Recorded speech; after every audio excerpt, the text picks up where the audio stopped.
찰싹? 서울 구로구의 작은 원룸 15평 남짓한 공간에서 날카로운 소리가 울렸습니다. 32세 남자 민준의 뺨에 붉은 손자국이 선명하게 찍혔죠. 이 무능한 놈이 우리 딸을 이렇게 고생시키고. 58세 장인어른의 목소리가 좁은 방 안을 가득 채웠습니다. 문 밖에 서 있던 한 남자 65세 강 회장의 손이 부들부들 떨렸습니다. 심장이 쿵쾅거렸죠. 자신의 아들이 맡고 있는 모습을 그는 그렇게 목격했습니다.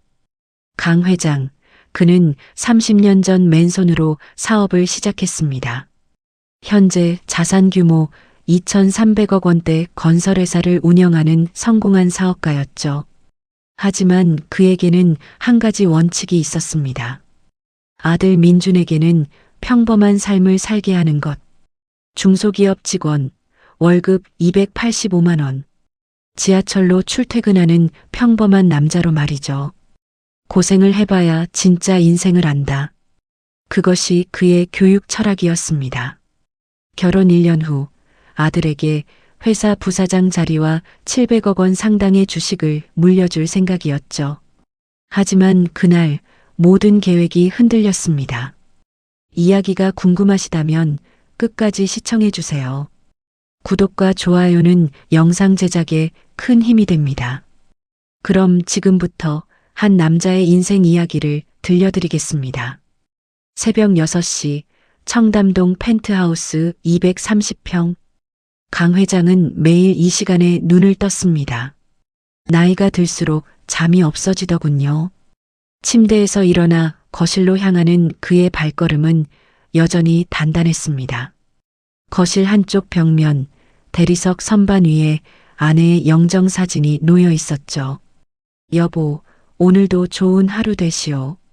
강 회장은 직접 내린 아메리카노 한 잔을 영정 앞에 조용히 올렸습니다. 5년 전 암으로 세상을 떠난 아내. 그녀가 가장 좋아하던 커피였죠. 아침 햇살이 영정 사진을 비추었습니다. 사진 속 아내는 여전히 환하게 웃고 있었습니다.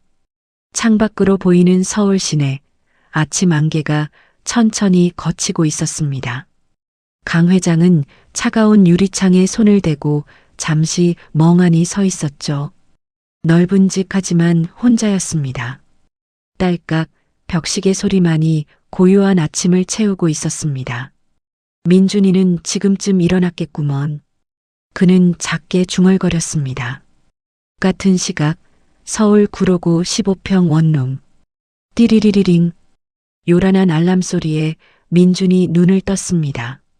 32세 중소기업 경리과 대리.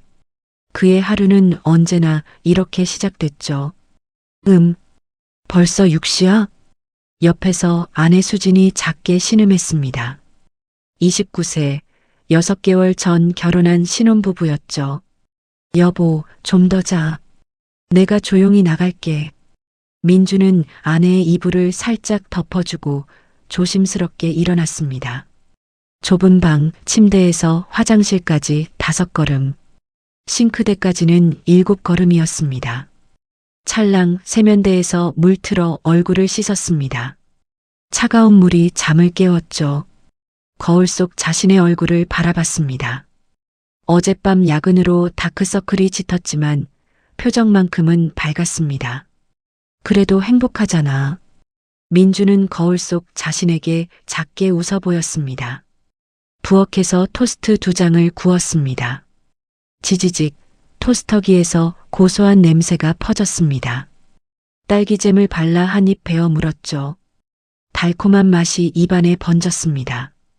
테이블 위에 수진이 적어둔 포스트잇이 붙어 있었습니다. 여보, 오늘도 화이팅. 저녁에 김치찌개 끓여놓을게. 사랑해. 민준의 입가에 미소가 번졌습니다. 6시 50분 집을 나섰습니다. 낡은 엘리베이터가 삐걱거리며 내려갔죠. 1층 입구를 나서자 차가운 새벽 공기가 뺨을 스쳤습니다. 11월 초 아침 기온은 영하 2도였습니다. 구로 디지털 단지역까지 걸어서 12분. 익숙한 길이었습니다. 편의점 불빛이 아직 환했고 새벽 배달 오토바이들이 쌩쌩 지나갔죠. 지하철역 계단을 내려갔습니다. 카드를 찍고 플랫폼으로 향했습니다. 2호선 지하철 7시 8분 발. 출근 시간대라 사람들로 가득했습니다. 겨우 손잡이 하나를 잡았죠. 덜컹덜컹 지하철이 출발했습니다. 회사까지 1시간 30분, 18개 정거장이었습니다. 창밖으로 어두운 터널이 스쳐 지나갔습니다. 민주는 스마트폰을 꺼내 웹툰을 켰습니다. 요즘 보고 있는 로맨스 웹툰이었죠. 주인공이 사랑을 쟁취하는 장면에서 웃음이 났습니다. 우리도 저렇게 행복하게 살겠지. 그는 작게 혼잣말을 했습니다. 8시 40분 회사 도착. 민준 대리님 어서 오세요. 후배 사원이 밝게 인사했습니다. 응, 일찍 왔네. 네, 오늘 결산 마감이라서요. 민주는 자신의 자리로 향했습니다. 사무실 한쪽 구석, 창문도 없는 자리였죠. 책상 위에는 서류 더미가 쌓여 있었습니다. 컴퓨터를 켜고 로그인했습니다. 띵, 이메일 알림이 37개. 오늘도 바쁘겠구만. 민주는 작게 한숨을 쉬었지만 곧 자세를 바로잡았습니다. 키보드를 두드리는 소리, 딱딱딱딱. 격리 업무는 정확성이 생명이었죠. 오전 내내 숫자와 씨름했습니다. 12시 정각, 점심시간. 민준아, 점심 뭐 먹을래? 동기 제호가 다가왔습니다. 백반집 갈까? 7,000원짜리. 오케이, 가자. 회사 앞 골목, 언제나 가는 그 식당이었습니다. 김이 모락모락 나는 된장찌개와 고등어 한 토막, 밑반찬 5가지가 나왔습니다. 따끈한 쌀밥 한 공기를 뜨니 배에서 꼬르륵 소리가 났죠. 와, 배고팠다. 민주는 숟가락을 들었습니다. 뜨끈한 된장찌개 한 술, 입안에 구수한 맛이 퍼졌습니다. 그나저나 너 결혼하고 행복해 보인다? 재호가 물었습니다. 민주는 잠시 멈칫했습니다. 그리고는 환하게 웃었죠. 응, 진짜 행복해. 그 말은 진심이었습니다. 저녁 6시 30분 퇴근. 다시 지하철 2호선 1시간 30분의 귀가길이었습니다. 피곤했지만 집에 가면 수진이 기다리고 있다는 생각에 발걸음이 가벼웠죠. 8시 10분 집 도착. 문을 열자 고소한 냄새가 코를 찔렀습니다. 김치찌개 냄새였죠. 여보 왔어? 수진이 앞치마를 두르고 나왔습니다. 환한 미소를 띤 얼굴이었죠. 응, 다녀왔어. 오늘 회사 어땠어? 괜찮았어. 여보는? 나도 괜찮았지. 민주는 수진을 꼭 안았습니다. 아내의 머리카락에서 샴푸 향기가 났죠. 포근하고 따뜻한 느낌이었습니다. 자, 빨리 씻고 와. 밥 식어. 두 사람은 작은 식탁에 마주 앉았습니다. 김이 모락모락 나는 김치찌개, 계란말이, 시금치나물이 전부였지만 이보다 풍성한 식사는 없었습니다. 잘 먹겠습니다. 민준이 숟가락을 들었습니다. 수진이 끓인 김치찌개는 언제나 맛있었죠. 얼큰하면서도 깊은 맛이 났습니다. 맛있어? 응, 세상에서 제일 맛있어. 수진이 수줍게 웃었습니다. 식사를 마치고 설거지를 함께 했습니다. 수진이 설거지를 하고 민준이 행주로 닦았죠. 좁은 부엌이지만 둘이 함께하니 따뜻했습니다. 9시 소파에 나란히 앉아 TV를 켰습니다. 예능 프로그램이 나오고 있었죠. 수진이 민준의 어깨에 머리를 기댔습니다. 여보, 응? 우리 행복하지? 민준은 아내의 손을 꼭 잡았습니다. 그럼 당연하지. 창밖으로 서울 야경이 반짝이고 있었습니다. 작은 집이었지만 그곳에는 사랑이 있었습니다. 같은 시각 청담동 펜트하우스. 강 회장은 창밖을 바라보고 있었습니다. 손에는 위스키 잔이 들려 있었죠. 얼음이 잔 속에서 딸그랑 소리를 냈습니다. 민준이 잘 지내고 있겠지. 그는 매주 일요일 저녁 멀리서 아들 집을 지켜보곤 했습니다. 15평 원룸 창문에 불이 켜져 있으면 그것만으로도 마음이 놓였죠. 1년만 참아라. 그 후엔 내게 모든 걸 줄 테니. 강 회장은 위스키를 한 모금 마셨습니다.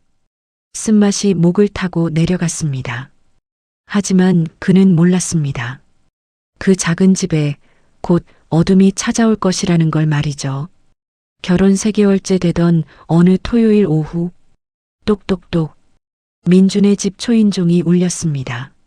누구지? 수진이 일어나 문을 열었죠. 그리고 놀란 표정으로 외쳤습니다. 아빠, 왜 갑자기? 문 앞에 58세 박성수, 수진의 아버지가 서 있었습니다. 회색 점퍼에 검은색 면바지, 손에는 과일 봉투를 들고 있었죠. 딸 보고 싶어서 왔지. 사위도 있나? 네, 장인어른. 어서 들어오세요. 민준이 급히 일어나 인사했습니다. 90도로 깊게 허리를 숙였죠. 오, 그래. 장인어른은 대충 손만 흔들며 거실로 들어왔습니다. 15평 원룸을 천천히 둘러보더니 작게 혀를 찼죠. 즉, 이게 신혼집이라고. 너무 작은 목소리였지만 민준의 귀에는 또렷하게 들렸습니다.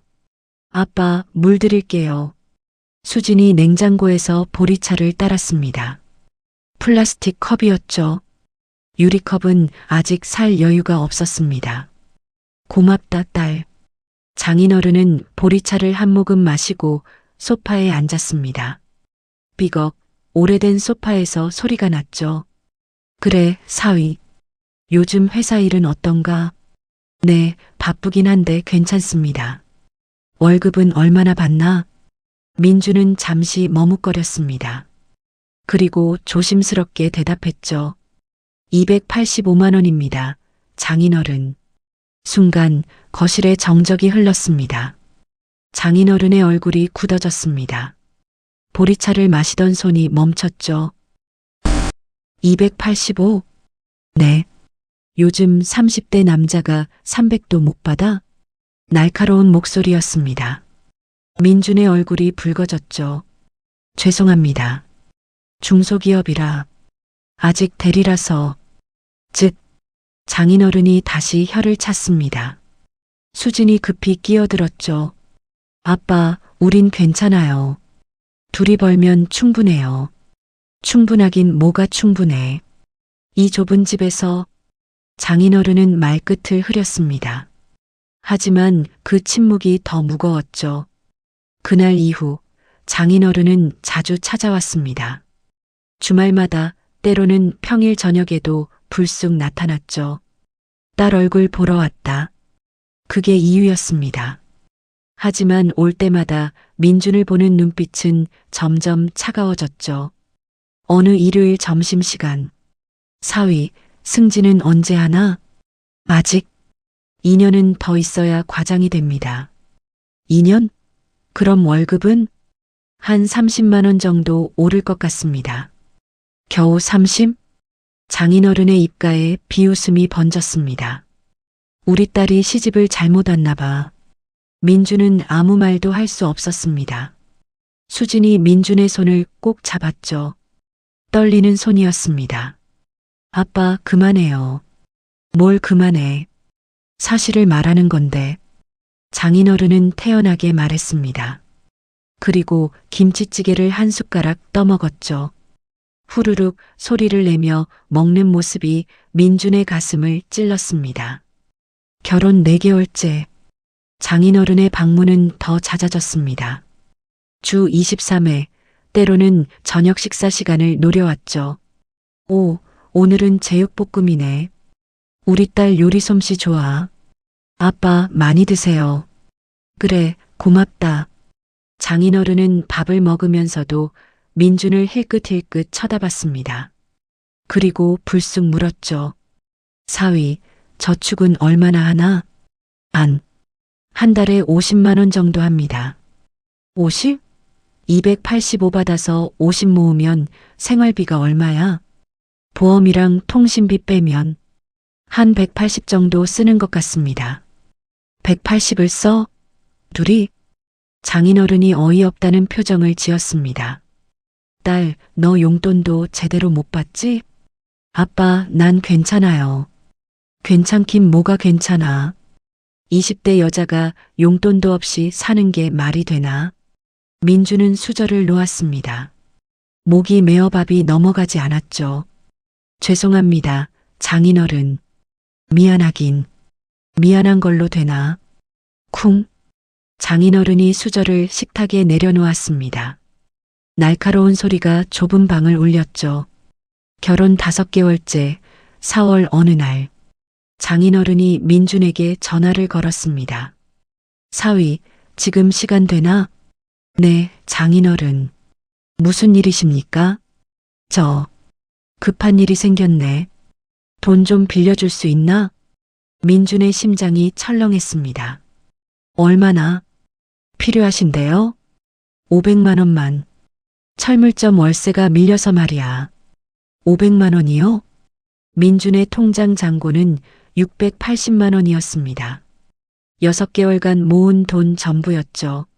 안 되겠나? 가족인데. 아닙니다. 빌려드리겠습니다. 그래, 고맙네. 다음 달에 바로 갚을게. 전화를 끊고 민주는 한참을 멍하니 앉아 있었습니다. 저녁에 집에 돌아온 수진에게 말했죠. 여보, 장인어른한테 500만 원 빌려드렸어. 뭐? 수진의 얼굴이 하얗게 질렸습니다. 미안해. 거절할 수가 없었어. 여보. 수진이 민준을 꼭 안았습니다. 그녀의 눈에 눈물이 맺혔죠. 미안해요.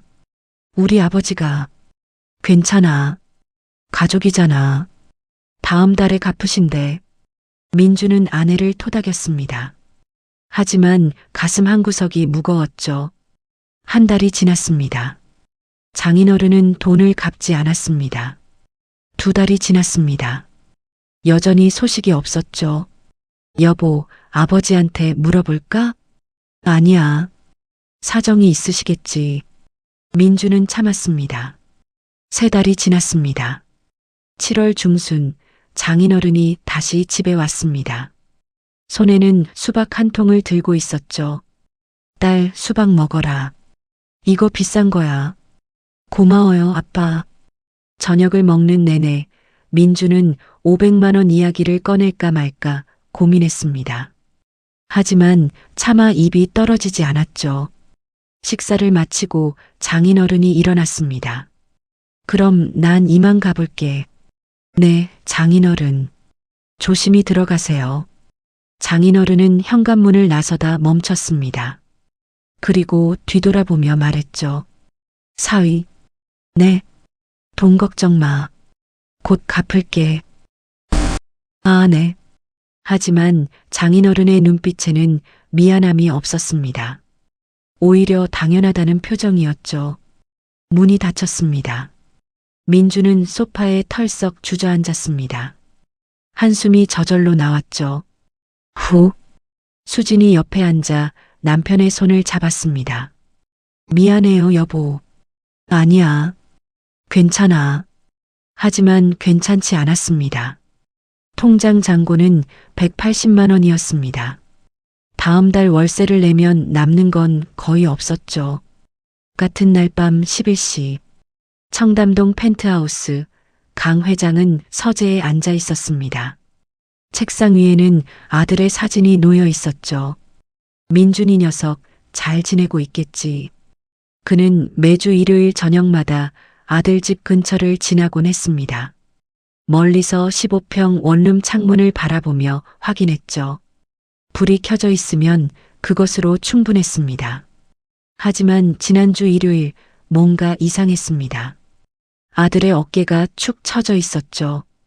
창문 너머로 보이는 뒷모습이 힘없어 보였습니다. 뭔가 잘못됐나? 강 회장의 눈썹이 좁혀졌습니다. 그는 김 비서실장에게 전화를 걸었습니다. 김 실장. 네, 회장님. 민준이 집 주변 CCTV 좀 확인해봐. 무슨 일이십니까? 모르겠네.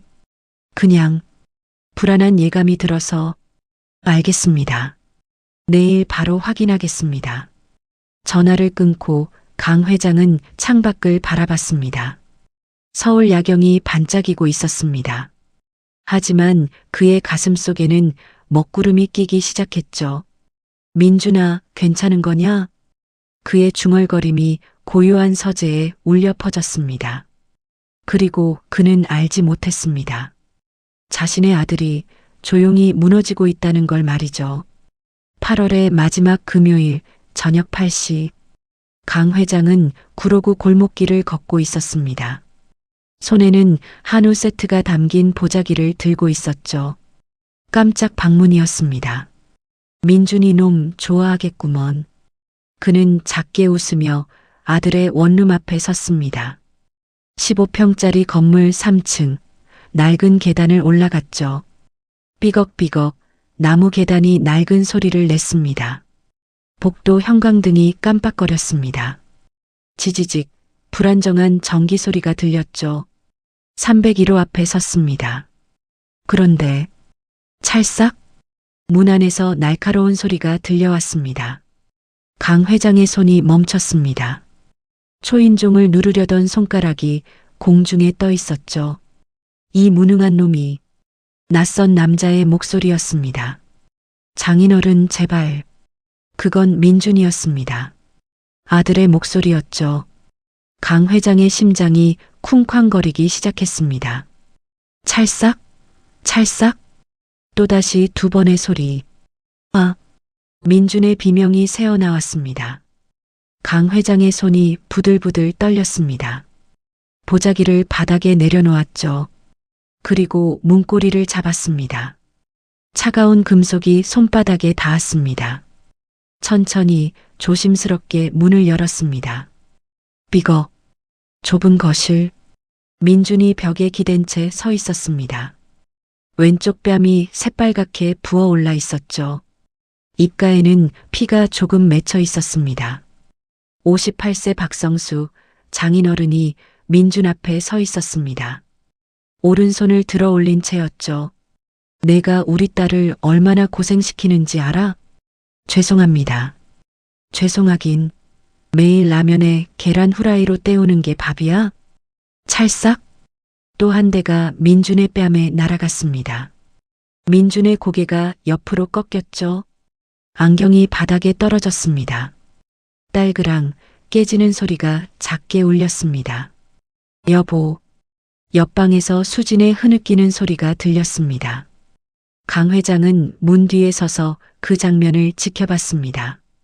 주먹이 저절로 꽉 쥐어졌죠. 손톱이 손바닥에 박혔습니다. 내가 몇 번을 말했어. 돈 좀 벌어오라고. 노력하고 있습니다. 노력? 6개월 동안 월급이 10만 원도 안 올랐잖아. 장인어른의 목소리가 점점 커졌습니다. 우리 딸이 명품 하나 사본 게 언젠데. 친구들 만나면 얼마나 주눅 들겠어. 제가 무능해서. 민준의 목소리가 떨렸습니다. 강 회장은 더 이상 참을 수 없었습니다. 쿵. 문을 박차고 들어갔습니다. 지금 뭐 하는 겁니까? 강 회장의 목소리가 좁은 방을 가득 채웠습니다. 장인어른이 휙 돌아봤습니다. 누구세요? 여긴 남의 집인데. 아버지. 민준이 놀란 눈으로 강 회장을 바라봤습니다. 부은 얼굴, 떨리는 입술, 그리고 눈가에 맺힌 눈물. 강 회장의 가슴이 찢어지는 것 같았습니다. 당신이 내 아들을 때렸습니까? 강 회장의 목소리는 낮았지만 단단했습니다. 아들. 아, 민준이 아버지. 장인어른이 민준을 힐끗 봤습니다. 그리고는 어깨를 으쓱했죠. 제가 사위 교육 좀 시키는 게 뭐가 문제입니까? 교육이요? 강 회장이 한 걸음 다가갔습니다. 장인어른보다 10cm는 더 큰 키였죠. 사람을 때리는 게 교육입니까? 즉, 요즘 젊은 것들이 버릇이 없어서 말이죠. 장인어른은 태연하게 말했습니다. 심지어 웃고 있었죠. 민준이가 돈을 얼마나 못 벌어옵니까? 우리 딸이 얼마나 고생하는데 그게 폭력의 이유가 됩니까? 아이고, 폭력이라니. 그냥 손바닥으로 좀 때린 건데 뭘. 헛웃음이었습니다. 강 회장은 아들을 봤습니다. 민주는 고개를 떨군 채 서 있었죠. 어깨가 떨리고 있었습니다. 민준아. 네, 아버지. 이게 처음이냐? 침묵. 민주는 대답하지 않았습니다.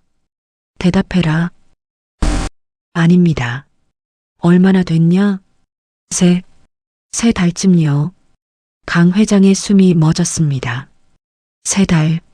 3달 동안 자신의 아들이 맞아왔다는 겁니까? 몇 번이나? 일주일에 2~3번. 뭐? 강 회장의 목소리가 커졌습니다. 주먹이 부들부들 떨렸죠. 장인어른이 끼어들었습니다. 그게 뭐 어때서요? 장인이 사위 혼 좀 내는 게. 혼을 내요? 이게. 강 회장이 민준의 얼굴을 가리켰습니다. 붉게 부은 뺨, 터진 입술, 그리고 눈가의 멍. 이게 혼을 내는 겁니까? 에휴, 그러게 민준이가 제대로 돈을 벌어오든가요? 장인어른이 팔짱을 꼈습니다. 듣자 하니 아버지도 중소기업 다니신다며? 그 아버지의 그 아들이네. 뭐라고요? 솔직히 말씀드리자면요. 장인어른이 한 걸음 다가왔습니다. 그리고 비웃듯 말했죠. 우리 딸은 이런 집에서 살 아이가 아닙니다. 좀 더 잘 사는 집으로 가야죠. 지금 무슨 소리를. 제가 재벌 2세 하나 알거든요. 이혼남이긴 한데 자산이 어마어마해요. 장인어른의 눈이 반짝였습니다. 그 사람이랑 우리 딸 재혼시킬 생각입니다. 이 사람이 지금. 강 회장의 목소리가 떨렸습니다. 분노로 온몸이 떨렸죠. 어차피 1년도 안 됐으니까 이혼 쉽잖아요. 장인어른이 민준을 봤습니다. 그치, 민준이? 넌 우리 딸한테 안 어울려. 민준은 고개를 떨군 채였습니다. 주먹을 꽉 쥐고 있었죠. 강 회장은 깊게 숨을 들이마셨습니다. 진정하려고 애썼지만 몸이 말을 듣지 않았습니다. 당신. 네. 장인어른이 건방지게 대꾸했습니다. 제 아들이 무능하다고 했습니까? 그게 사실이잖아요. 285버는 게 뭐가 자랑이라고. 그게 자랑은 아니죠. 강 회장이 말했습니다. 하지만 제 아들은 성실합니다. 매일 새벽 6시에 일어나 3시간 출퇴근을 합니다. 야근도 마다 않고 일합니다. 그래서요? 그게 밥 먹여줍니까? 그게 사람의 가치입니다. 강 회장의 목소리가 낮아졌습니다. 사람의 가치를 돈으로만 매기는 당신이야말로. 에휴, 됐고요. 장인어른이 손을 휘저었습니다. 어차피 가난한 사람들끼리 얘기해봤자 소용없어요. 전 이만 가보겠습니다. 장인어른이 현관으로 향했습니다. 아, 그리고 문 앞에서 뒤돌아봤습니다. 돈도 없는 주제에 자존심만 세네요. 아버지나 아들이나. 웃음이었습니다. 비웃음이었죠. 그리고 문이 닫혔습니다. 쾅! 거실에 정적이 흘렀습니다. 형광등의 지지직 소리만 들렸죠. 민준이 바닥에 주저앉았습니다. 고개를 푹 숙인 채였습니다. 아버지, 죄송합니다. 어깨가 들썩였습니다. 32세 아들이 울고 있었습니다. 강 회장은 아들 옆에 앉았습니다. 그리고 아들의 어깨를 꼭 안았죠. 미안하다, 민준아. 제가 무능해서. 아니다. 강 회장의 목소리가 떨렸습니다. 내 잘못이 아니야.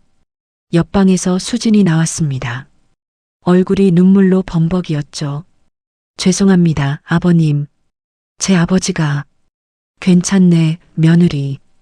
강 회장이 고개를 끄덕였습니다. 하지만 괜찮지 않았습니다. 그의 눈빛은 차갑게 식어가고 있었죠. 민준아, 짐 싸라. 네. 오늘부터 너희는 내 집에서 산다. 하지만 이건 명령이다.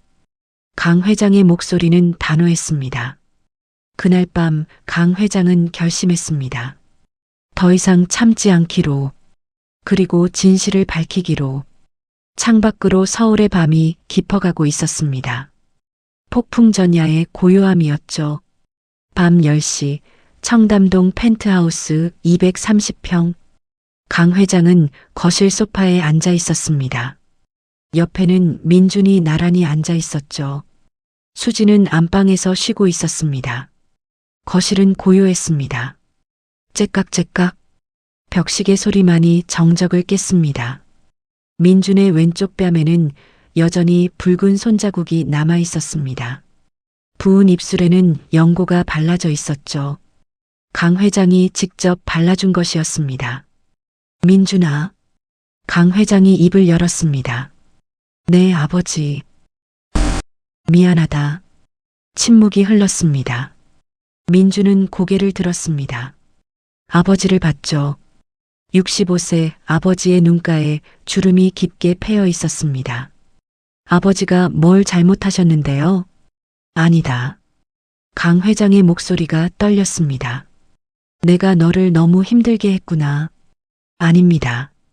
3개월 동안 맡고 있었다며. 민준은 대답하지 못했습니다. 고개를 숙였죠. 강 회장은 천천히 손을 뻗었습니다. 아들의 머리를 쓰다듬었습니다. 차가운 손이었죠. 왜 말하지 않았냐? 말씀드릴 수가 없었습니다. 왜? 아버지께서. 민준의 목소리가 잠겼습니다. 숨을 깊이 들이마셨죠. 아버지께서 고생을 해야 인생을 배운다고 하셨잖아요. 그래서 전 이것도 배움이라고 생각했습니다. 강 회장의 가슴이 무너졌습니다. 시간이 흘렀습니다.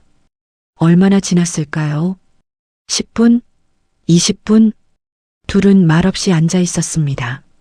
창밖으로 서울 야경이 반짝이고 있었습니다. 남산타워의 불빛, 한강 다리의 조명들. 아름다웠지만 지금은 보이지 않았죠. 강 회장이 입을 열었습니다. 민준아, 내가 잘못 생각했던 것 같다. 네. 고생을 시키는 것과 존엄성을 짓밟히는 건 다른 거였구나. 강 회장의 목소리가 낮았습니다. 내가 힘든 일을 하고 적은 돈을 벌고 작은 집에서 사는 건 그건 내가 의도한 거였어. 네. 하지만 내가 사람 취급을 못 받는 건. 강 회장이 말을 멈췄습니다. 주먹을 꽉 쥐었죠. 그건 내가 원한 게 아니었다. 민준은 아버지를 봤습니다. 65세 아버지가 울고 있었습니다. 주름진 뺨을 따라 눈물이 흘러내렸죠. 아버지, 정말 미안하다. 강 회장의 어깨가 떨렸습니다. 강 회장은 천천히 일어났습니다. 서재로 향했죠. 그리고 오래된 앨범 한 권을 가지고 왔습니다. 갈색 가죽 표지, 모서리가 해진 앨범이었습니다. 소파에 앉아 앨범을 폈습니다. 바스락, 오래된 종이 냄새가 났죠. 이거 봐라. 첫 페이지. 30년 전 사진이었습니다. 젊은 강 회장과 아내가 작은 방에서 웃고 있었죠. 배경은 지하 반지하 방이었습니다. 8평도 안 되는 공간이었습니다. 이게 우리가 처음 결혼했을 때야. 민준이 사진을 들여다봤습니다. 아버지가 이런 곳에서 사셨어요? 그럼 신혼집이 지하 반지하 방이었지. 강 회장이 작게 웃었습니다. 쓸쓸한 웃음이었죠. 다음 페이지를 넘겼습니다. 시장 좌판에서 일하는 사진이었습니다. 강 회장이 과일을 팔고 있었죠. 땀범벅이 된 얼굴이었습니다. 하루에 12시간씩 일했다. 새벽 4시에 일어나서 밤 10시에 들어왔지. 하루벌이가 3만 원이었어. 한 달에 90만 원. 민준이 숨을 죽였습니다. 그것도 비가 오면 못 벌었고 과일이 안 팔리면 그냥 버려야 했지. 강 회장이 사진을 쓰다듬었습니다. 다음 사진. 아내가 작은 식탁에서 라면을 끓이고 있었습니다. 웃고 있었죠. 환한 미소였습니다. 내 어머니는 강 회장의 목소리가 떨렸습니다. 단 한 번도 나한테 돈 못 번다고 뭐라 하지 않았어. 오히려 매일 이렇게 말했지. 여보, 우린 잘 될 거예요. 당신을 믿어요. 강 회장이 사진을 꼭 안았습니다. 그 말 한마디가 나를 여기까지 오게 했다. 눈물이 떨어졌습니다. 사진 위에 똑 떨어졌죠. 민준도 울고 있었습니다. 아버지와 아들이 나란히 앉아 울고 있었습니다. 째깍째깍 벽시계 소리만이 흘렀습니다. 얼마나 지났을까요? 강 회장이 앨범을 덮었습니다. 그리고 아들을 봤죠. 민준아, 내 아버지, 내 장인어른은 잘못 생각하고 있어. 사람의 가치는 돈이 아니야. 강 회장의 목소리가 단단해졌습니다. 물론 돈은 중요하지. 이 세상을 살아가는데 필요한 거니까. 네. 하지만 그게 전부는 아니란 말이야. 강 회장이 아들의 어깨를 잡았습니다.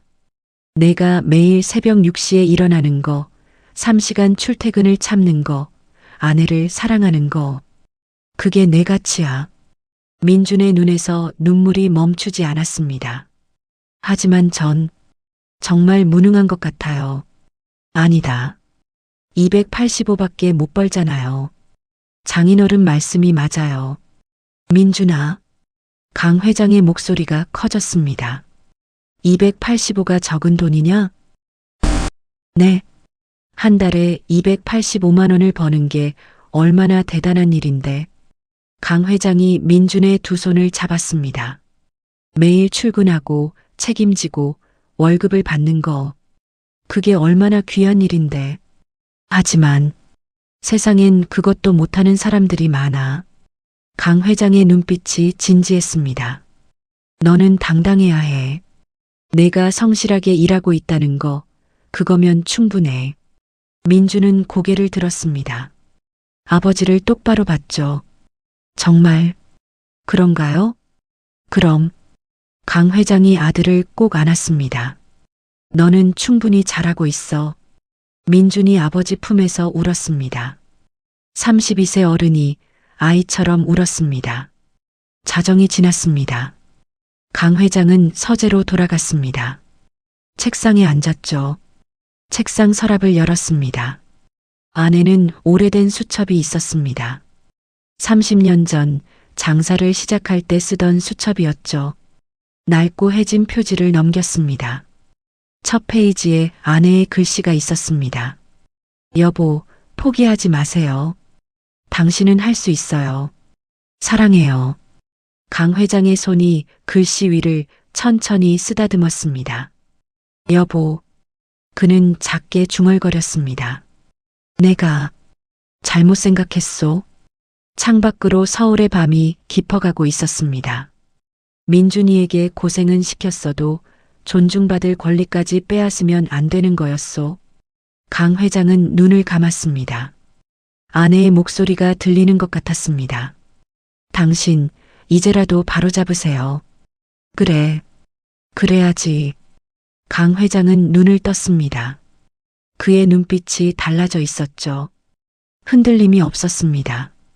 책상 위 전화기를 들었습니다. 김 비서실장에게 전화를 걸었죠.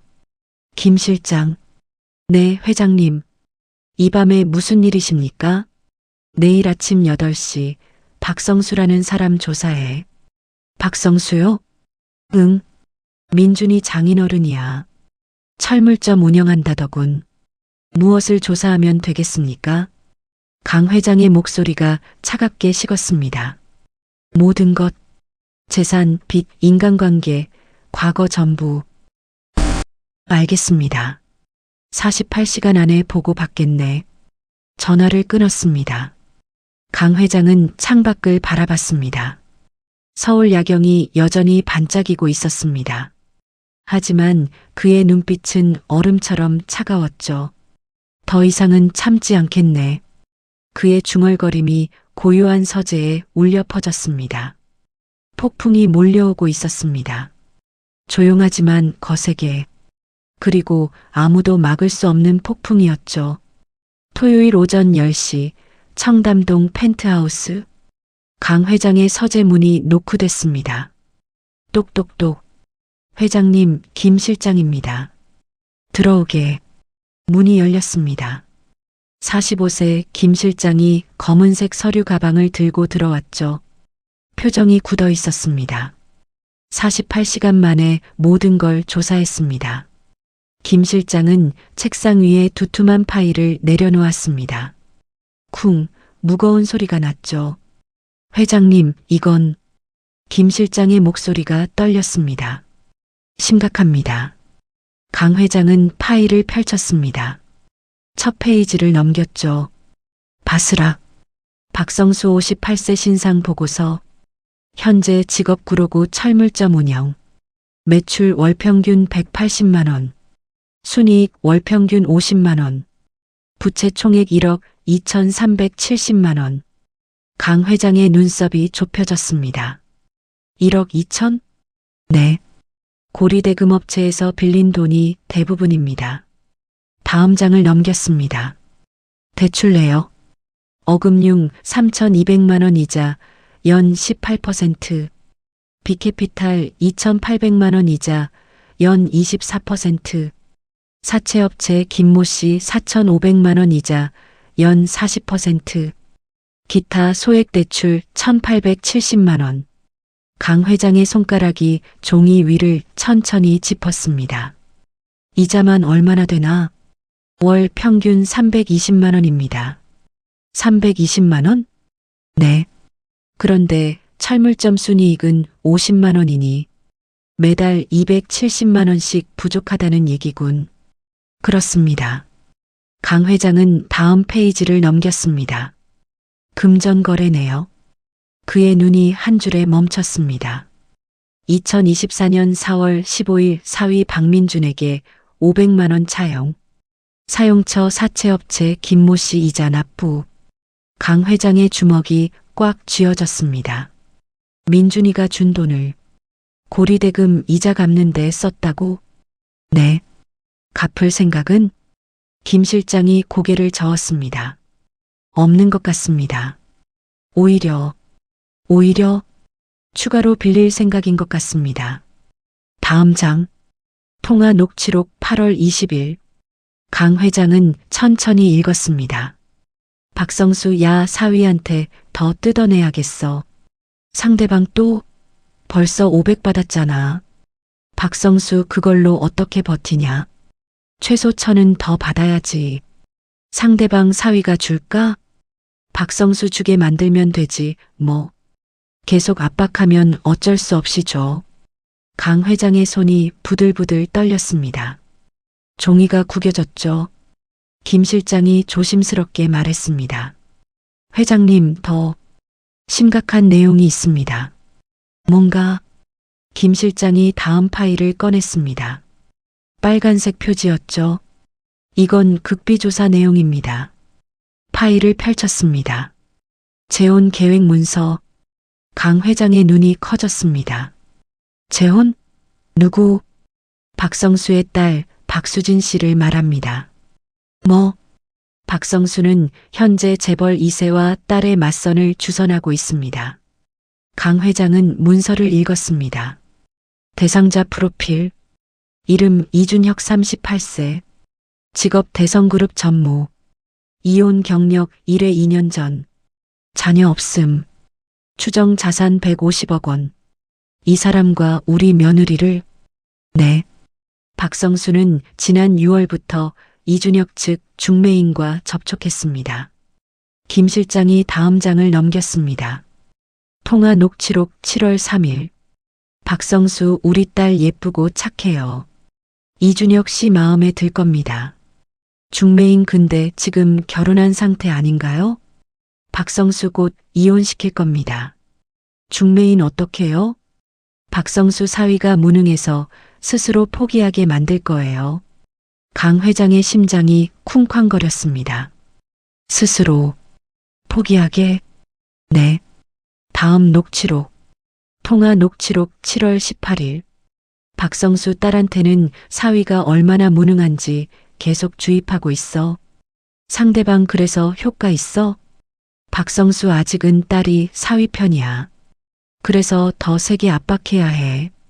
상대방 어떻게? 박성수 때리면 돼. 남자 자존심 확 꺾어 놓으면 스스로 나가.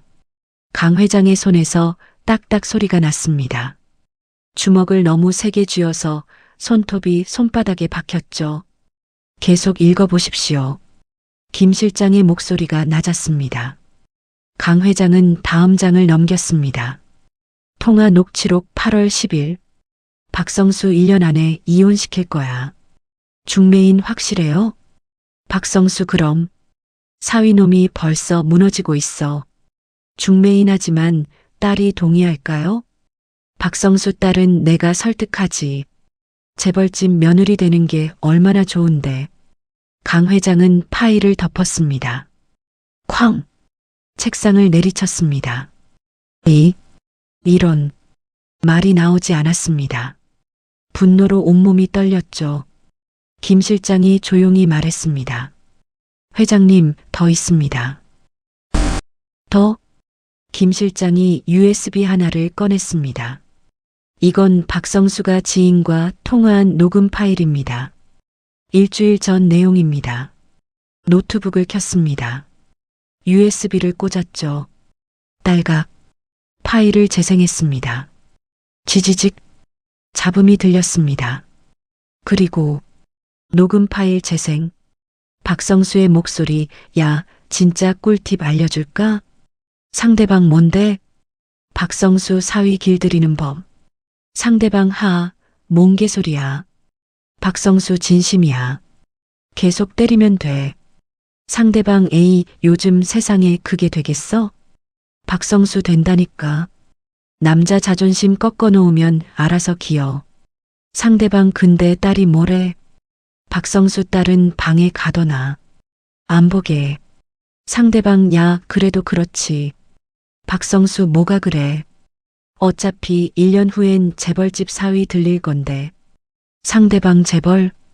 박성수 응. 대성그룹 전무랑 맞선 잡았어. 상대방 대박. 부럽다. 박성수 그치? 우리 딸은 원래 재벌집 며느리감이야.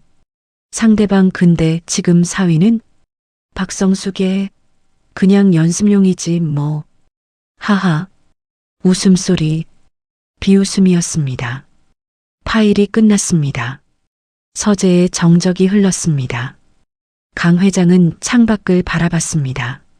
손이 부들부들 떨렸죠. 연습용. 그의 목소리가 낮게 깔렸습니다. 내 아들을 연습용이라고 했어? 김 실장은 대답하지 않았습니다. 그저 고개를 숙이고 있었죠. 강 회장은 천천히 일어났습니다. 창가로 걸어갔습니다. 서울 도심이 내려다 보였죠. 김 실장. 네, 회장님.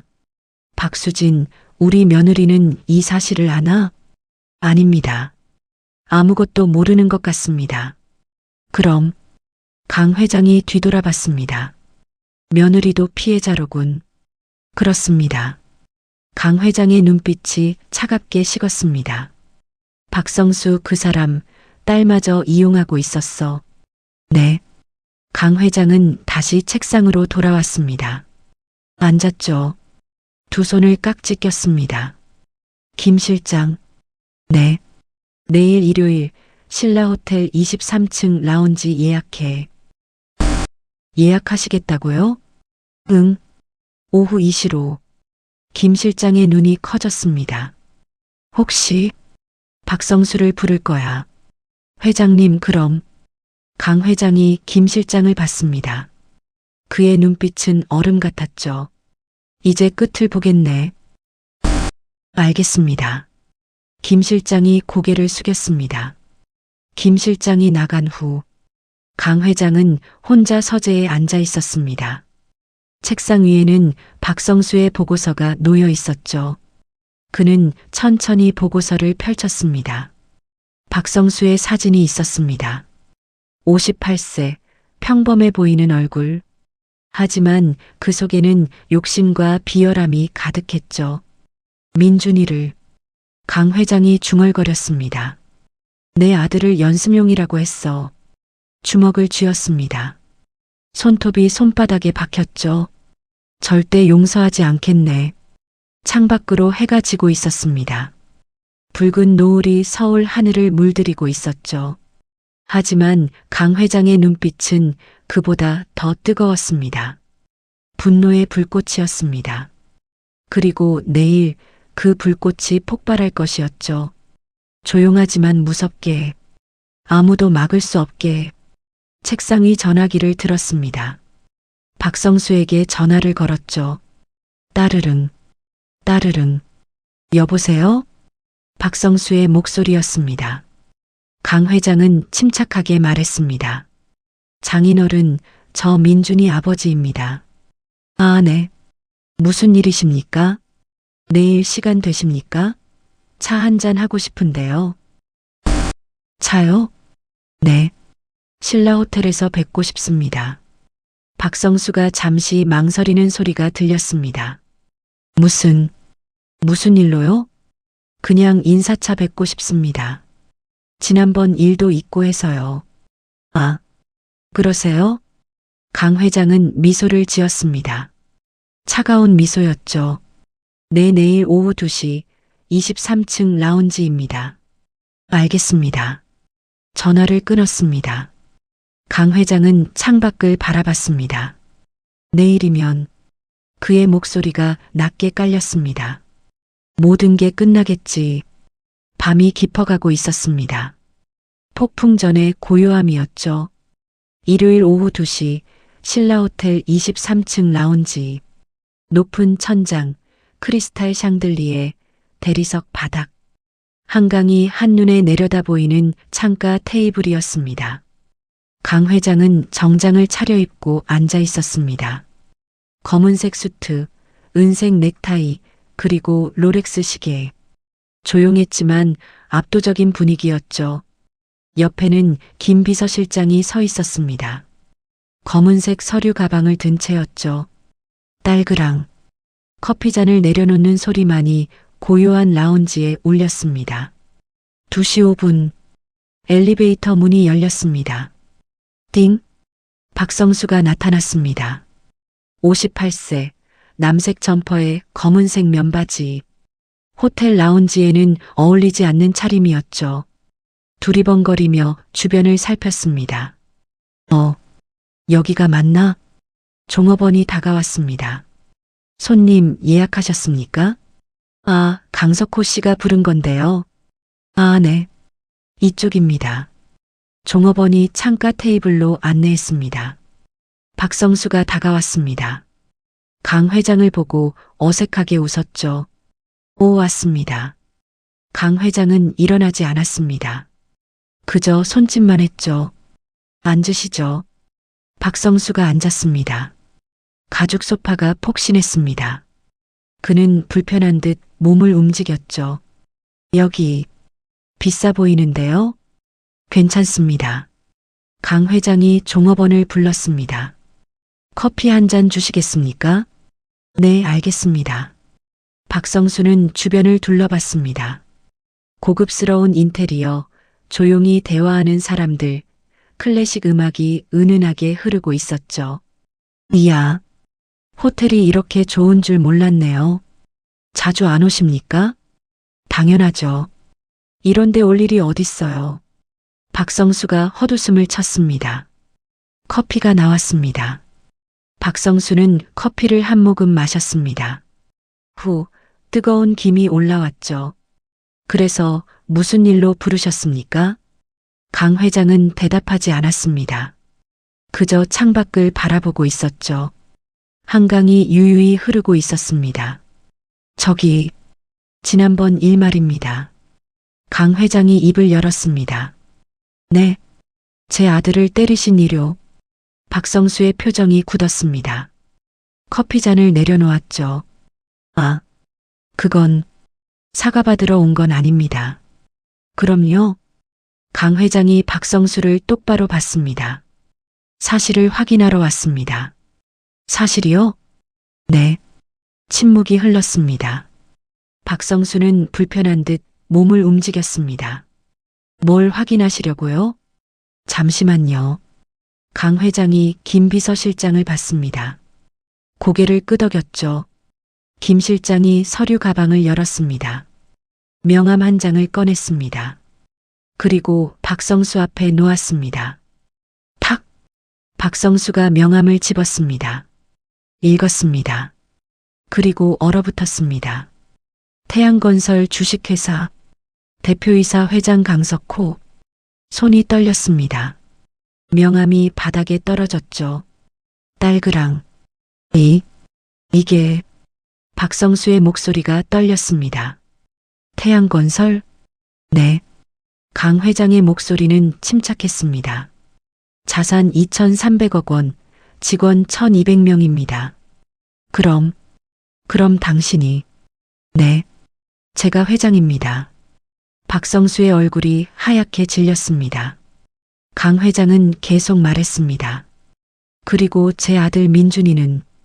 박성수가 침을 삼켰습니다. 원래 1년 후 부사장 자리를 물려받을 예정이었습니다. 부사장? 네. 그리고 회사 주식 30%도요. 김 실장이 끼어들었습니다. 현재 시가로 약 700억 원어치입니다. 쿵. 박성수가 소파에 주저앉았습니다. 얼굴이 새하얗게 변했죠. 700억. 중얼거림이었습니다. 강 회장은 김 실장에게 눈짓했습니다. 김 실장이 서류 가방에서 파일을 꺼냈습니다. 두툼한 파일이었죠. 테이블 위에 펼쳤습니다. 바스락. 사진들이 쏟아져 나왔습니다. CCTV 캡처 사진들이었습니다. 박성수가 민준을 때리는 장면. 박성수가 민준의 뺨을 때리는 장면. 박성수가 민준을 벽에 밀치는 장면. 8월 한 달간의 기록이었습니다. 총 11장의 사진. 이게 뭡니까? 박성수의 목소리가 떨렸습니다. 증거입니다. 강 회장이 차갑게 말했습니다. 당신이 제 아들을 3개월간 폭행한 증거요. 이건. 박성수가 사진을 뒤적였습니다. 손이 부들부들 떨렸죠. 김 실장이 다음 파일을 꺼냈습니다. 이건 녹취록입니다. 펼쳤습니다. 통화 녹취록 7월 18일. 사위놈 때리면 돼. 남자 자존심 꺾어 놓으면 스스로 나가. 박성수의 얼굴이 파랗게 질렸습니다. 다음 녹취록. 통화 녹취록 8월 10일. 1년 안에 이혼시킬 거야. 사위놈은 그냥 연습용이지 뭐. 이건 어떻게 해? 박성수의 목소리가 끊겼습니다. 강 회장이 천천히 일어났습니다. 창가로 걸어갔습니다. 한강을 내려다봤죠. 박성수 씨. 네네. 제 아들을 무능하다고 하셨죠? 그건 285밖에 못 번다고 딸을 고생시킨다고 하셨습니다. 강 회장이 뒤돌아봤습니다. 맞습니까? 박성수는 대답하지 못했습니다. 그래서 매일 때리고 모욕 주고 돈까지 뜯어냈죠. 아닙니다. 그건 500만 원. 강 회장의 목소리가 낮아졌습니다. 제 아들이 6개월간 모은 돈 전부였습니다. 박성수가 고개를 떨구었습니다. 그 돈으로 고리대금 이자 갚으셨죠? 갚을 생각은요? 죄송합니다. 죄송하다고요? 강 회장의 목소리가 커졌습니다. 제 아들을 연습용이라고 한 사람이 지금 죄송하다고 합니까? 쾅! 테이블을 내리쳤습니다. 주변 사람들이 쳐다봤습니다. 박성수가 벌떡 일어났습니다. 그리고 무릎을 꿇었습니다. 쿵! 대리석 바닥에 무릎이 닿았습니다. 단단하고 차가운 바닥이었죠. 회장님, 제가 잘못했습니다. 목소리가 커졌습니다. 라운지에 있던 사람들이 모두 쳐다봤습니다. 제발, 제발 용서해 주십시오. 지금 뭐 하십니까? 일어나세요. 강 회장의 목소리는 차가웠습니다. 안 됩니다. 용서받을 때까지 안 일어나겠습니다. 박성수가 강 회장의 바지를 잡았습니다. 회장님, 제가 정말 미쳤었습니다. 놓으십시오. 딸을 생각해서라도 용서해 주십시오. 딸을 생각한다고요? 강 회장이 비웃었습니다. 당신은 딸조차 이용했습니다. 네. 재벌 2세한테 재혼시키려고 했죠. 이준혁이라는 사람. 박성수의 눈이 커졌습니다. 어떻게? 다 알고 있습니다. 강 회장이 차갑게 말했습니다. 당신의 빚도 계획도 모든 것을요. 박성수가 바닥에 주저앉았습니다. 강 회장이 말했습니다. 원래 계획을 말씀드리죠. 1년 후 제 아들에게 부사장 자리를 줄 예정이었습니다. 박성수가 고개를 들었습니다. 회사 주식 30%, 시가 700억 원어치를 증여하려 했습니다. 그리고 이 강남 오피스텔 열채도요.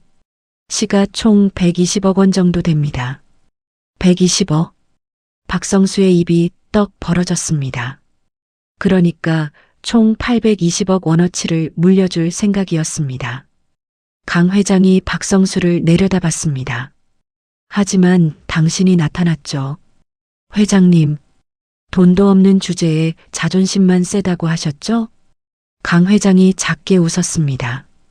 차가운 웃음이었죠. 맞습니다. 전 돈도 없습니다. 아들 하나 지켜줄 힘만 있을 뿐이죠. 그 말에 무게가 실렸습니다. 강 회장이 계속 말했습니다. 박성수 씨, 오늘부터 제 아들과 따님은 이혼합니다. 네, 이혼이요? 합의 이혼입니다. 위자료 1억 원은 제가 따님께 드리겠습니다. 회장님, 제발. 따님은 아무 잘못이 없으니까요. 제대로 보상받으셔야죠. 회장님, 하지만 당신은 강 회장의 눈빛이 얼음처럼 차가워졌습니다. 제 눈앞에서 영영 사라지십시오. 안 됩니다. 회장님, 그때였습니다. 아버지, 뒤에서 여자 목소리가 들렸습니다. 박성수가 휙 돌아봤습니다. 수진이었습니다. 29세, 그의 딸이 라운지 입구에 서 있었죠. 옆 테이블에 앉아 있었던 것입니다. 모든 대화를 다 들었습니다. 수진아, 아버지. 수진의 눈에서 눈물이 흘러내렸습니다. 이게 무슨 짓이에요? 딸아, 이건 민준 씨를 연습용이라고요? 수진의 목소리가 떨렸습니다. 3개월 동안 매일 때리셨어요? 수진아, 아빠가 잘못했어. 용서해다오. 박성수가 딸에게 다가갔습니다. 하지만 수진은 뒤로 물러났습니다. 저리 가세요. 수진아, 아버지라고 부르지 마세요. 수진의 목소리가 차가웠습니다. 전 아버지를 몰랐어요. 딸아, 이런 사람인 줄 몰랐어요. 수진이 돌아섰습니다. 엘리베이터로 향했죠. 띵! 문이 닫혔습니다. 박성수는 바닥에 주저앉았습니다. 딸아, 딸아, 중얼거렸습니다. 강 회장은 그를 내려다봤습니다. 이제 가십시오. 회장님, 김 실장 모셔드려. 네, 회장님. 김 실장이 박성수를 일으켰습니다. 가시죠. 안 돼. 안 돼. 박성수는 비틀거리며 엘리베이터로 향했습니다. 뒷모습이 초라했습니다. 띵! 엘리베이터 문이 닫혔습니다. 라운지에 정적이 흘렀습니다. 강 회장은 창가에 섰습니다. 한강을 바라봤죠. 유유히 흐르는 강물. 끝났군. 그는 작게 중얼거렸습니다. 하지만 가슴은 무거웠습니다. 승리의 기쁨이 아니었습니다. 씁쓸함이었죠. 창밖으로 해가 기울고 있었습니다. 붉은 노을이 서울 하늘을 물들이고 있었습니다. 그리고 새로운 시작이 기다리고 있었죠. 3개월 후 11월 태양건설 본사 15층 부사장실. 민주는 책상 앞에 앉아 있었습니다. 32세. 이제는 정장을 차려입은 모습이었죠. 하지만 처음 3개월은 현장에서 보냈습니다. 안전모를 쓰고 장화를 신고 시멘트 냄새를 맡으며 일했습니다. 아버지, 저 제대로 배우고 싶습니다. 그게 민준의 선택이었죠. 똑똑똑. 문이 노크됐습니다. 부사장님, 회의 시간입니다. 네, 알겠습니다. 민준이 일어났습니다. 서류를 집었죠. 창밖을 잠시 바라봤습니다. 서울 도심이 내려다 보였습니다. 맑은 가을 하늘이 펼쳐져 있었죠.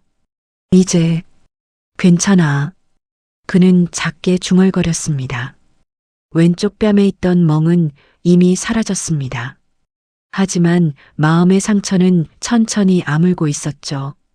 저녁 7시 강남 3구역 32평 아파트. 민준과 수진의 새 보금자리였습니다. 하지만 이 집은 강 회장의 선물이 아니었습니다. 민준이 직접 번 돈으로 계약한 전세였죠. 보증금 3억 5천만 원, 부사장 월급과 적금을 모아서 마련했습니다. 여보, 다녀왔어. 민준이 현관문을 열었습니다. 따뜻한 공기가 얼굴을 감쌌습니다. 된장찌개 냄새가 났죠. 어서 와요, 여보. 수진이 앞치마를 두르고 나왔습니다. 환한 미소를 띤 얼굴이었습니다. 민주는 아내를 꼭 안았습니다. 수진의 머리카락에서 샴푸 향이 났죠. 오늘 회사 어땠어요? 괜찮았어. 여보는? 나도 괜찮았어요. 수진은 요즘 작은 베이커리에서 일하고 있었습니다. 시급 1만 2천 원, 하루 5시간. 많지 않았지만 그녀는 행복했습니다. 빨리 씻고 와요. 밥 식어요. 응. 식탁에 앉았습니다. 된장찌개, 제육볶음, 시금치나물, 김치. 소박하지만 정성이 가득한 상이었죠. 잘 먹겠습니다. 민준이 숟가락을 들었습니다. 된장찌개를 한 입 떴죠. 따뜻하고 구수한 맛이 입안에 퍼졌습니다. 맛있어.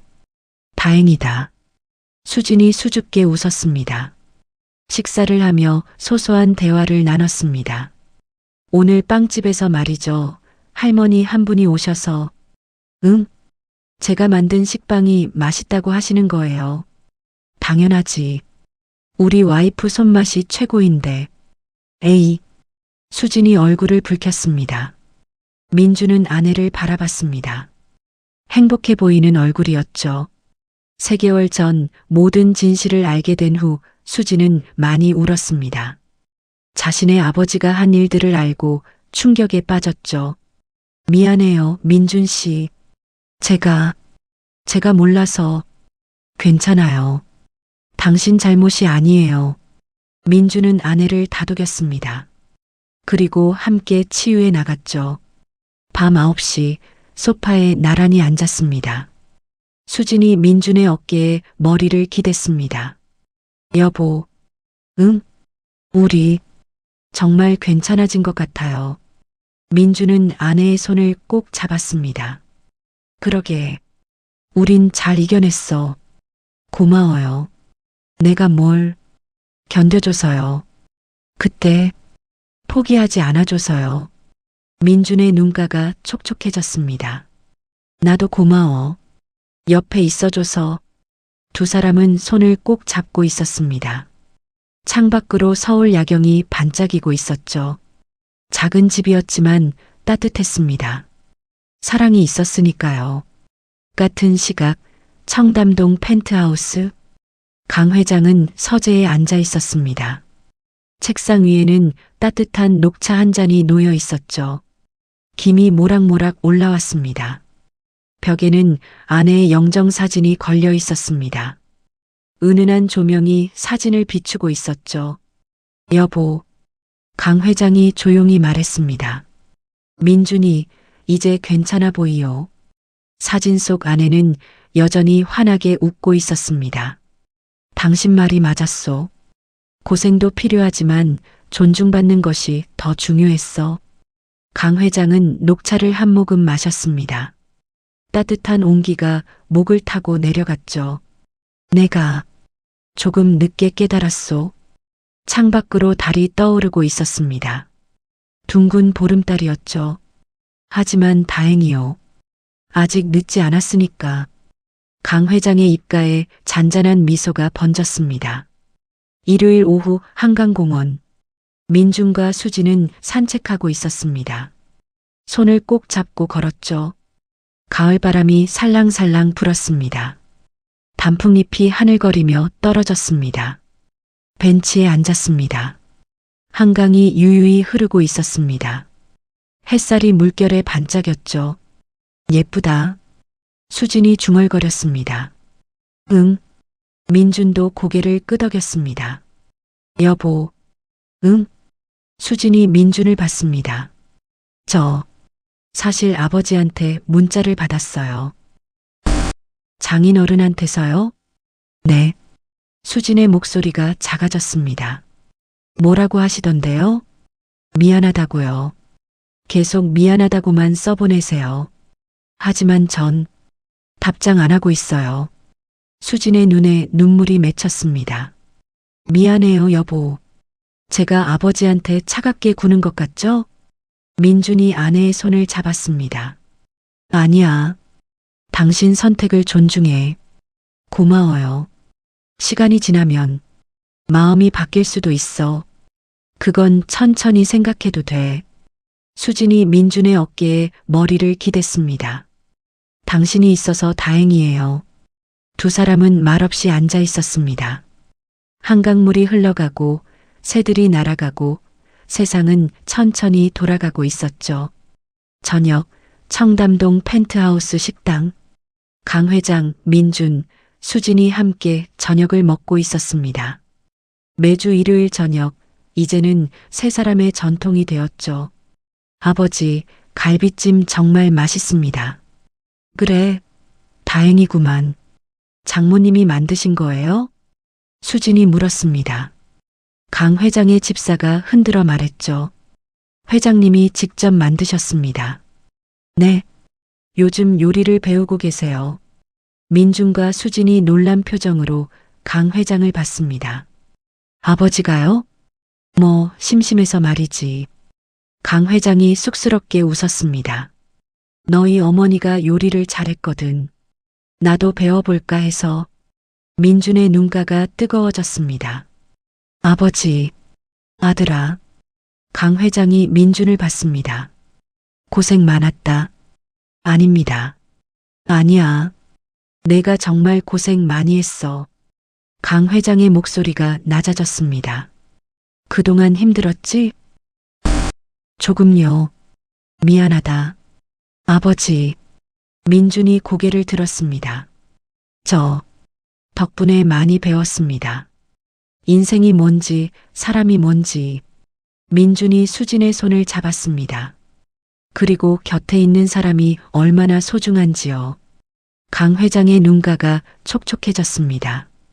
그래, 그걸 알았으면 됐다. 세 사람은 조용히 식사를 마쳤습니다. 창밖으로 서울 야경이 아름답게 펼쳐져 있었죠. 밤 11시, 민준과 수진의 집. 침실 불을 끄고 누웠습니다. 어둠 속에서 수진이 속삭였습니다. 여보, 응? 우리 앞으로 잘 될 거죠? 민준이 아내를 안았습니다. 당연하지. 우린 이미 최악을 겪었잖아. 그러게요. 이제는 좋은 일만 남았어. 정말? 그럼. 민준이 아내의 이마에 입 맞췄습니다. 우리 함께 행복하자. 네, 여보. 두 사람은 서로를 꼭 안고 잠들었습니다. 창밖으로 달빛이 조용히 들어오고 있었죠. 그로부터 1년 후, 박성수는 전라도 작은 시골 마을에 살고 있었습니다. 철물점은 정리했고 빚은 강 회장이 대신 갚아줬습니다. 조건은 단 하나. 다시는 가족들 앞에 나타나지 말 것. 그는 그 약속을 지켰습니다. 가끔 수진에게 문자를 보냈습니다. 미안하다. 아빠가 정말 미안하다. 하지만 답장은 오지 않았습니다. 그는 혼자 살며 작은 편의점에서 일했습니다. 시급 1만 원, 하루 8시간. 그렇게 조용히 살아갔죠. 가끔 밤하늘을 보며 중얼거렸습니다. 수진아, 행복해라. 그게 그가 할 수 있는 전부였습니다. 현재 민주는 태양건설 부사장으로 일하고 있습니다. 성실하고 정직한 리더로 직원들의 존경을 받고 있죠. 수진은 여전히 베이커리에서 일합니다. 곧 자신의 작은 빵집을 열 계획입니다. 강 회장은 건강합니다. 여전히 회사를 이끌며 매주 일요일엔 아들 부부와 저녁을 먹습니다. 그리고 민준과 수진 사이에는 작은 생명이 자라고 있습니다. 여보, 배 만져봐요. 우와, 움직인다. 민준이 아내의 배에 손을 대고 환하게 웃습니다. 새로운 시작이었습니다. 강 회장은 서재에 앉아 이 모든 것을 생각합니다. 창밖으로 봄비가 내리고 있습니다. 부드러운 빗소리가 창문을 두드리고 있죠. 그는 아내의 영정 앞에 조용히 말합니다. 여보, 우리 손주가 곧 태어난대요. 사진 속 아내는 여전히 웃고 있습니다. 민준이가 좋은 아버지가 될 거예요. 우리처럼요. 강 회장의 눈가에 잔잔한 미소가 번집니다. 사람의 가치는 돈으로 매겨지지 않는다는 걸 민준이는 이제 알아요. 하지만 이 세상은 가끔 그렇게 굴죠. 그럴 때 필요한 건 돈이 아니라 그는 창밖을 바라봅니다. 자신을 지킬 수 있는 힘과 옆에서 손잡아줄 사람입니다. 빗방울이 창문을 타고 흘러내립니다. 세상은 계속 돌아갑니다. 사람들은 각자의 삶을 살아갑니다. 그리고 진짜 중요한 것은 결국 곁에 있는 사람이라는 걸 우리는 조금씩 배워갑니다. 2년 후 한강공원. 민준과 수진은 유모차를 밀며 걷고 있습니다. 18개월 된 딸아이가 타고 있죠. 아빠. 응, 우리 딸. 꽃. 아이가 코스모스를 가리킵니다. 민준이 아이를 안아 올립니다. 예쁘지? 응. 수진이 그 모습을 사진으로 찍습니다. 딸깍 셔터 소리가 납니다. 여보, 우리 앞으로도 이렇게 행복하게 살자. 그럼요. 당신이 있잖아요. 두 사람은 손을 잡고 걸어갑니다. 아이는 아빠 품에서 웃고 있습니다. 한강물은 유유히 흐르고 하늘은 맑고 바람은 따뜻합니다. 인생에서 가장 소중한 것은 결국 곁에 있는 사람입니다. 여러분, 오늘 이야기는 여기까지입니다. 민주는 적은 돈을 벌었지만 성실했습니다. 세상은 그를 무능하다 했지만 곁에 사람이 있었습니다. 아버지가 있었고 아내가 있었죠. 진짜 소중한 건 결국 곁에 있는 사람입니다. 오늘도 누군가의 곁에 있어 주시길 바랍니다. 오늘 이야기가 마음에 드셨다면 구독과 좋아요 부탁드립니다. 여러분의 작은 응원이 더 좋은 이야기를 만드는 힘이 됩니다. 댓글로 생각도 나눠주시면 감사하겠습니다. 긴 시간 함께 해주셔서 감사합니다. 다음에도 좋은 이야기로 찾아뵙겠습니다. 여러분, 오늘도 행복한 하루 되세요. 감사합니다.